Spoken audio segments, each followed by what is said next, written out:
business scenarios, ya, atau HR business scenarios.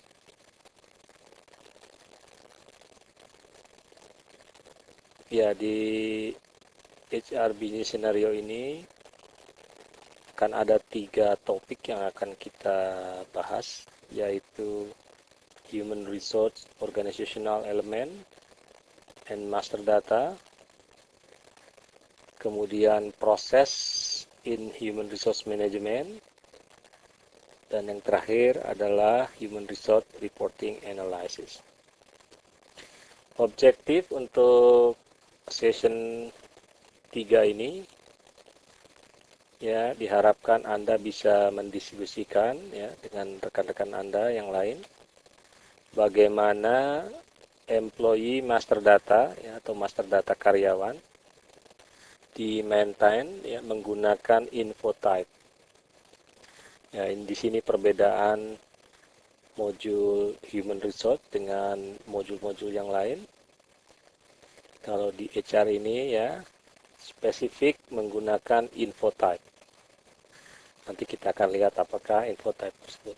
Kemudian yang kedua, ya, Anda bisa menjelaskan dasar dari bisnis proses di dalam HR, ya, dalam human resource management di sistem SAP. Kemudian bisa mendiskusikan dengan rekan Anda juga bagaimana employee self-service, ya, mempunyai feature-feature antara lain akses menggunakan web browser dan lain-lain.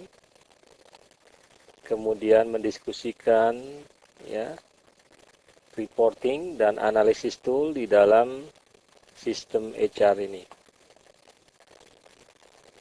Oke, kita beranjak ke objektif dari organizational dan master data.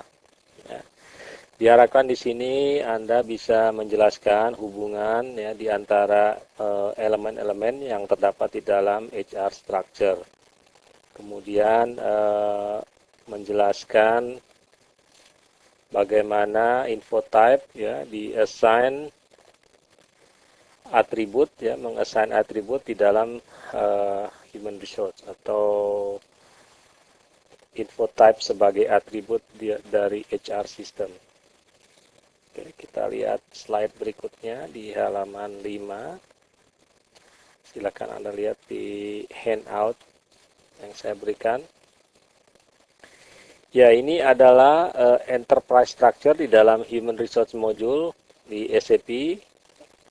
Ya, bagaimana mapping dari enterprise system ke dalam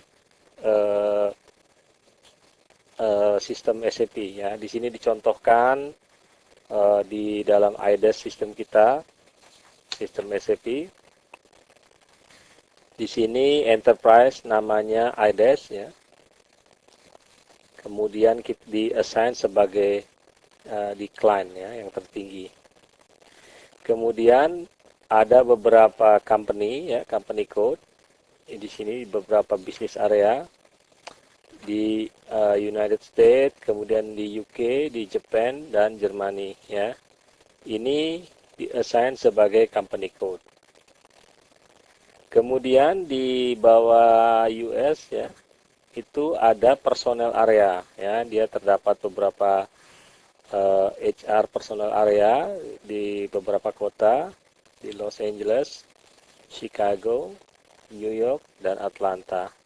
Nah, untuk New York office, ya, juga terdapat, kita bagi menjadi 2, ya, head office dan production. Jadi head office di New York, ya, kemudian production sebagai personal area.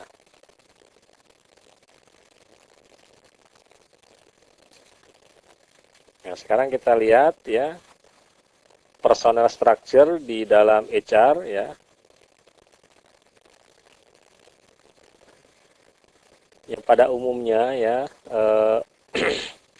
administratif dari personal structure ini itu ada hubungannya dengan pekerjaan ya, atau pekerjaan dan kompensasi ya. Maka di sini kita bisa lihat ada dua komponen ya.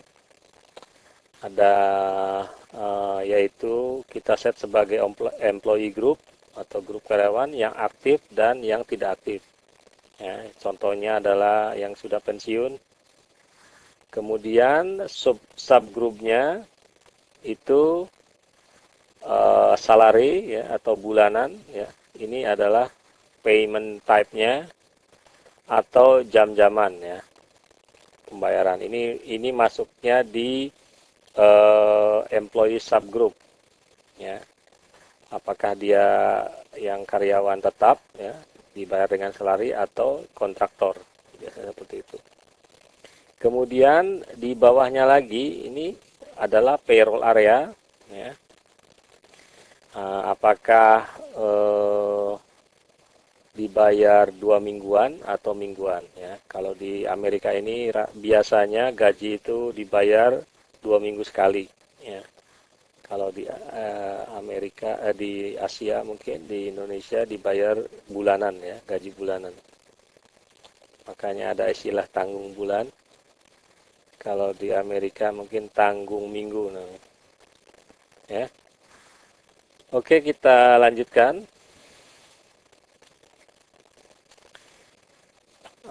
Sekarang organizational plan ya, elemen di dalam HR. Nah, kalau tadi itu adalah administratif personal structure ya, maka di sini adalah organizational structure ya, yang ada pekerjaannya, ada hubungannya dengan apakah pekerjaan itu selesai atau siapa yang bekerja di perusahaan tersebut. Ya, kita lihat di sini organization unit ya. Jadi organization plan ini terdiri dari ya satu organizational unit, kemudian job ya, customer service representative misalkan, ya, kemudian position ya, posisinya jabatan dia, dan person, orangnya itu sendiri ya. Nanti kita bisa lihat bahwa komponen-komponen ini ya akan disimpan di dalam info type. Kita lanjutkan lagi. Ya, ini dia info type.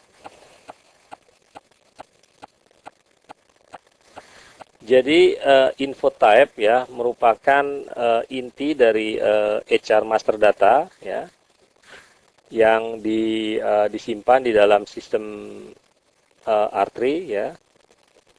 Jadi informasi-informasi human resource ya itu disimpannya ya di dalam info type ya, dan di link ya ke dalam employee number, employee ID number atau personal number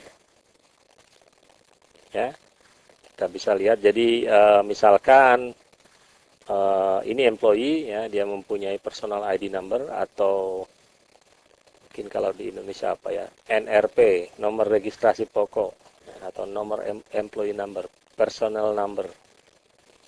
Nah, dari personal number itu digrupkan, dikelompokkan ya, informasi-informasi yang sejenis ya, misalkan bank detail ya, bank detail ini kebutuhan untuk payroll ya. Jadi kalau misalkan dia memilih bank, salah satu bank misalkan untuk dibayar gajinya, maka informasinya disimpan di info type khusus untuk bank ya. Kemudian sama juga dengan plan work time ya. Kapan dia mulai kerjanya, apakah shift atau apa, ini disimpan di dalam satu info type ya. Artinya satu kelompok table di dalam database ya, dan diberi nama info type. Jadi ada info type berupa info type key ya, berupa 4 digit ya, dari 0001 sampai 999. Nah, itu pengelompokannya masing-masing ada ininya, ada pengelompokan khusus ya. Juga untuk personal data ya, dikelompokkan untuk personal data ya, lahirnya, alamatnya, nomor telepon dan lain itu disimpan di database yang terpisah. Nah, di linknya menggunakan employee number. Yaitu sedikit tentang info type.